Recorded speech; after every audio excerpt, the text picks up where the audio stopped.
Chris Boswell now for the extra point.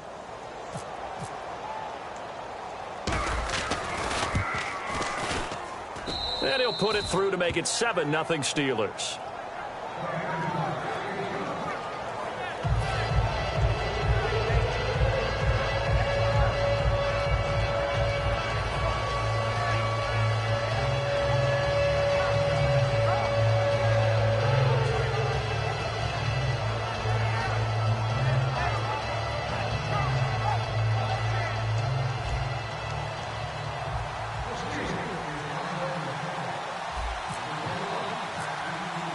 Boswell now to kick it away after the touchdown. And that'll carry over the back line of the end zone for a touchback. The Seattle now ready to march onto the field. Looked like they had something going last drive. Then the interception happened. Will they recover? The memory they need to keep with them is that they did have something going. They were moving the ball on offense, had a nice sequence going. Don't worry about the other part. You can't get that back. Let's go back to what you were doing well before. I thought you were going to say they need to have no memory, but remember the good part, forget the bad. I like that even better. And all the way down to the 24-yard line. The ultimate speedster, showing that speed in front of this home crowd. They love that. Made me stand up on that run because right now all I want to do is wave to the crowd. More noise, more noise. You got to reward him for that one. A big-time monster run. And he goes out of bounds inside the 10 at the 9. It's a really nice 15-yard pickup, and now it's 1st and goal. A nice, strong run there for Rawls. His coaches back in high school in Flint, Michigan, you know what his nickname was? No, what was it? The Train. The man can break some tackles on occasion. Well, it makes sense when you watch runs like that, because when you're trying to deal with a train, you're supposed to get out of the way, right? And if you don't, you're going to get bruised up trying to tackle him. That's the type of runner he is. He can pop people as he goes by them. That's going to go as a loss of 2, and it'll be 2nd down.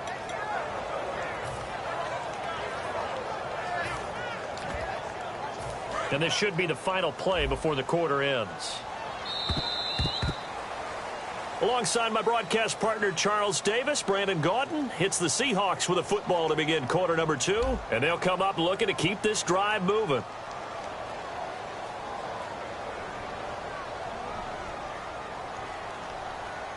Offense still needing 10 yards. 2nd down.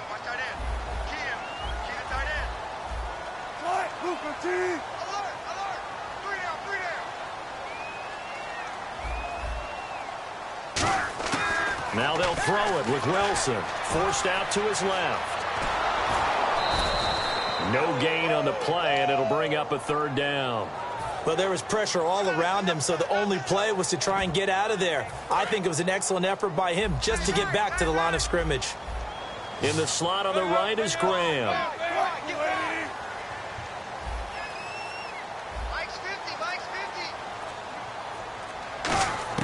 On 3rd and goal, Wilson. Into a double team, and it's intercepted. Picked off by Mike Mitchell. And a big turnover there as his guys will get the football back. And Pittsburgh getting set to take the field. And they will simply, Charles, be looking to duplicate what they did last drive when they were able to push it in for 6. And they hope it'll be that easy, right? To be able to take exactly what happened before, replicate it. They have to make a few additional changes along the way because I'm sure the defense will make some adjustments, but they've got to have great confidence having scored the last time out. Now Roethlisberger back into his end zone. A hit as he throws there, incomplete. Antonio Brown, the intended receiver. 3rd down here. It's a tried-and-true formula, and I don't think it'll change for as long as we play football. If someone's trying to throw the ball and you can put pressure on them and make it tough, that's only going to help your defense. Yeah, he's since being hurried. He got rid of it before taking the hit, but incomplete. Oh, he's got a little daylight. And they're going to get this one all the way up to the 35-yard line. The well-executed slant routes are based on timing, and that one was hit just right. Ball out of the quarterback's hands quickly, right to the receiver. He catches it on the run, and you saw the end result. Big-time run after catch. They love those rack yards. It's a gain of 7, and it'll bring up a 2nd down. Now, that was not a bad scramble there on 1st down. He didn't force it, nor did he throw it away. He was able to take off, and now he made it a very manageable 2nd and short.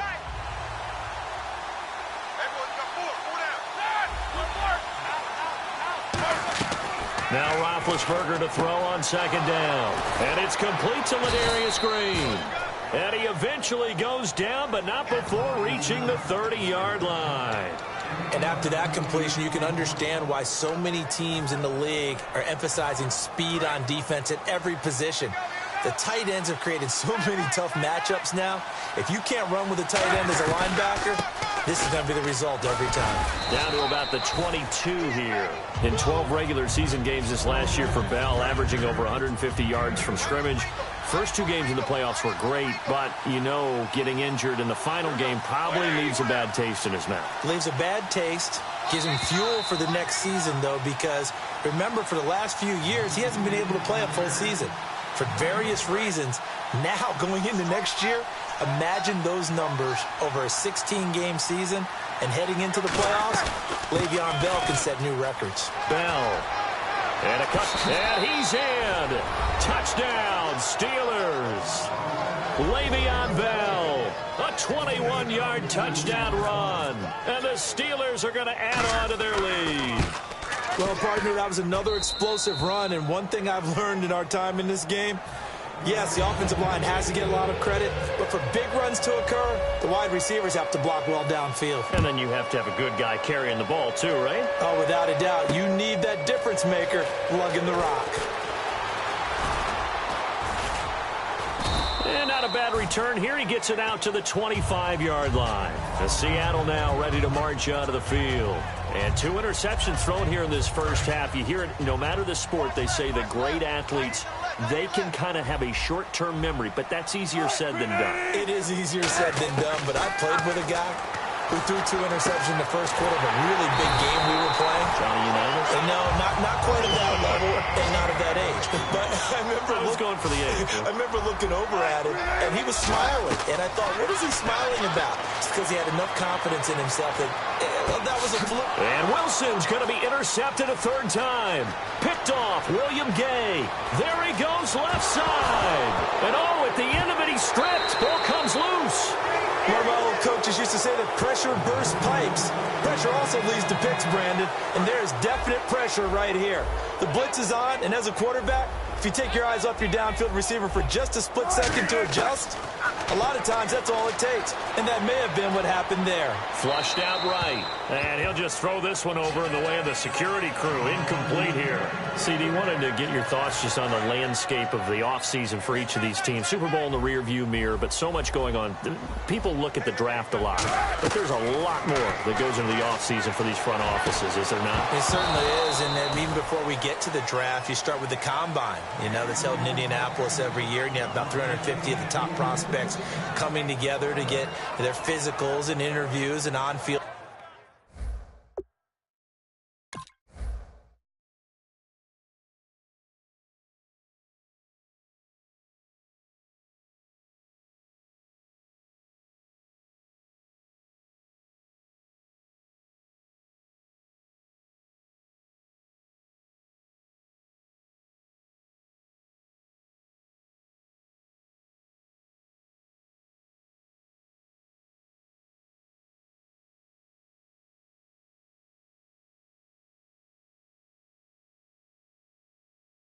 Performance, and all that'll get evaluated along with their game tape. And then you've got the free agents. All right, that starts, I believe, in early March, where now the free agents can start moving around to different teams. So your team's starting to take a little bit of shape there, free agency, because then the draft's coming up. You're trying to put your team together with new draft picks, have everyone start to move in one direction, and then you have... And that's caught inside the 30. And all the way in, touchdown Seattle. Doug Baldwin, an 80-yard touchdown. And the Seahawks have made this a one-score game.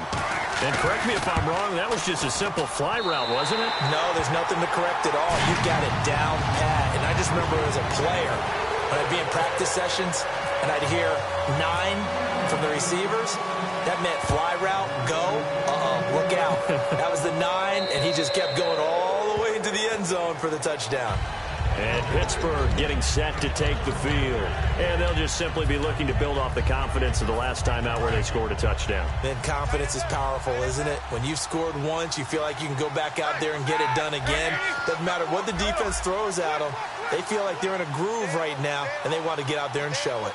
Yeah, hoping to stay in that groove here this go-around. Roethlisberger brought in by Coates. 7 yards, the pickup on the pitch and catch.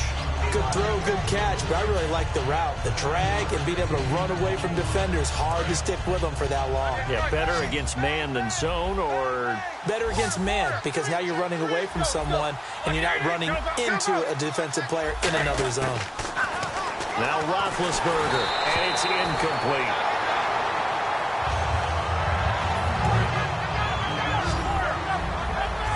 And some extras coming up on the line here, readying for the blitz. Roethlisberger now to throw on third down. He's going to loft one deep left side here.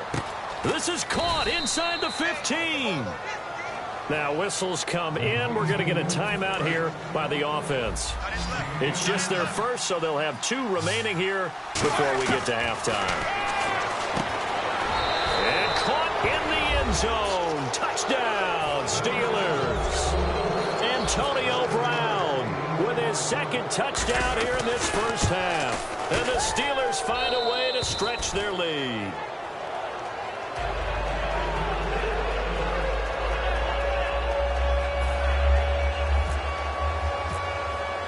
Boswell now to kick it away after the touchdown. Tyler Lockett now with the return.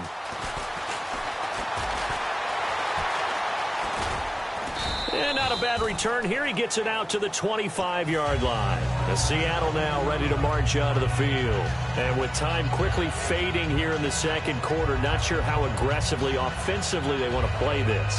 I think we'll find out just how much they trust their guys in this situation if they decide to take a shot.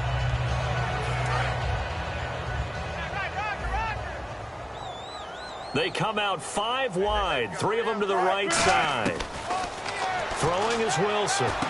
And his pass is intercepted for the 4th time today. Picked off by Ryan Shazier. And his guys have got it back at the closing stages of the first half. We haven't even escaped the first half, and he's already thrown 4 picks. And Brandon, back in the good old days. He rifles one that's intercepted. A great read, and it's picked off. 20. And he will be brought down as time is now run out on this first half of action. First half in the books. You're watching the NFL on EA Sports. Both teams appear ready for the fight ahead, and we resume action here in quarter number 3. This will be taken in at the 1. And he'll be brought down at the 23, make it the 24-yard line. The Steeler offense now with a football first here to begin the third quarter. They built a good first half lead. Now they have a chance to add on to it. And what I'm thinking is that the offensive staff spent the entire halftime just working with them on, here's what we think they're going to do to attack us in the second half. Nice first half that we've had, guys, but be prepared for some change-ups. We're going to see them when we kick it off in the second half. See how they handle any adjustments that might be made defensively. Some of the most unselfish players on any football team, defensive tackles, because we ask them to just eat up blocks, allow other people to make tackles. But when he can make a play himself, as we just saw there, that's a big day. 3 yards on the pitch. They snap it at 1. Now it's Roethlisberger. He's going to loft one deep left side here. And that's caught at the 25. And into the end zone. Touchdown, Pittsburgh. Antonio Brown, 70 yards. And the Steelers are going to add on to their lead. And this is obviously quite a performance. And most of the time when we talk about someone putting a team on their back, I think we're talking about a guy who runs the football. In this case, it's a guy out wide catching it, and he's done exactly that, truly leading his team right now towards victory. 3 touchdown catches. He's been the headliner.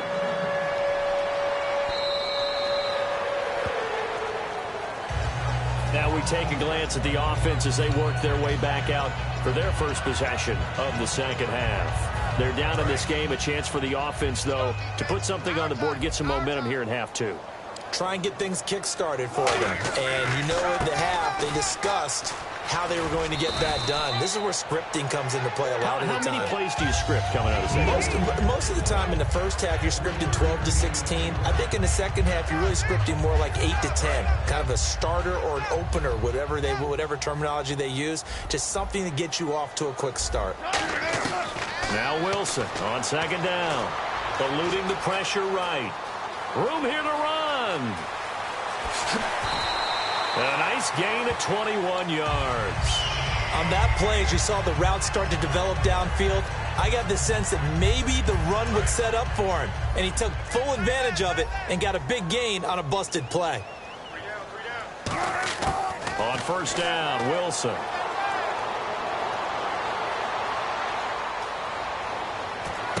And it pops free. The collision there jarred the ball loose and brings up second down.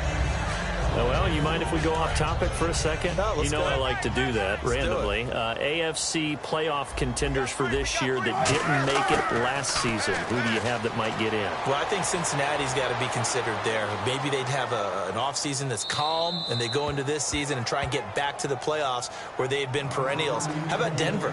Yeah. Remember last year, they didn't have the quarterback to start. Trevor Siemian played pretty well overall, but maybe they can get solidified there and ride that strong defense right back into the playoffs. I'm going to give you a couple a little bit off the pace. Indianapolis cannot afford to squander Andrew Luck, one of the better young quarterbacks in the game. They've got to get back to the playoffs. And Buffalo, brand new head coach, brand new people running the ball club. Let's see if they can figure it out, because I think defensively they can be awfully strong. On first and 10, it's Wilson. He's going to hit his man out of the backfield, complete. And he's able to get it down to the 25-yard line. It's a gain of 5 on the play, and that'll make this a second down. So many times you hear today's NFL described as a space game. Get your best players into space with the football in their hands. That's why sometimes you swing it out to your runner, get him out in the flat, and let him have a chance to make people miss an open field. Not only did they drop what looked like an interception in the end zone, they blew a golden opportunity to shift the momentum. They come out 5 wide, 3 of them to the right side. Wilson escaping the pressure right. Wilson hit. It's loose. It's out. Fumble.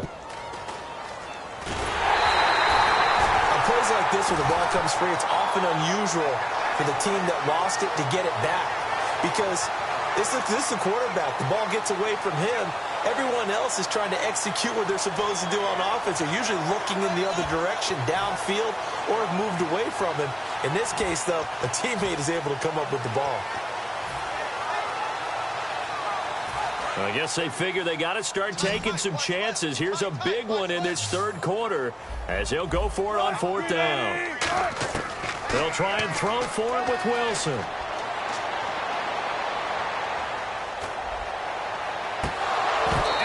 Incomplete. Little lull in the action here to go over an offseason storyline that's kind of interesting. LA a couple years ago, they have no teams, and now they're going to have 2 with the move from San Diego to LA. What does that mean for the league and for the Chargers? It seems like an easier transition, doesn't it, than St. Louis when they moved back to Los Angeles. Less culture shock. Less culture shock, less, obviously geography, the whole deal. But it's a transition that still is not going to be easy. Remember, they're going to go play in a soccer stadium essentially for at least the first couple of years before they share a stadium with the Rams. So that changes things. Obviously trying to create an identity in the market they haven't been in a long time. They began as the Los Angeles Chargers, but only played 1 season as such. And he's able to get this one down to the 40-yard line.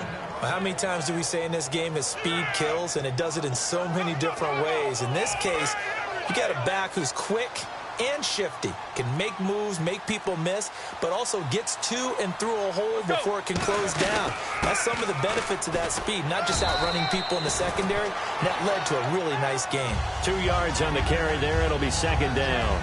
That's a good play by the guys on the defensive side of the ball. Held them to a gain of 2. And that changes the playbook a little bit now for the guy calling plays. 2nd and 8. Now he's got to probably think about going to the air instead of maybe staying with the ground game. Back now in Seattle, Washington. It's Steeler football, and they have the lead as well as we begin quarter number 4.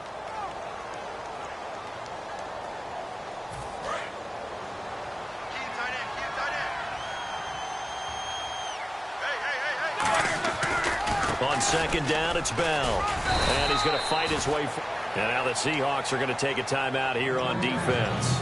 It's just their first. They'll be down to 2 remaining as we step aside here in the fourth quarter. Third down now following the run.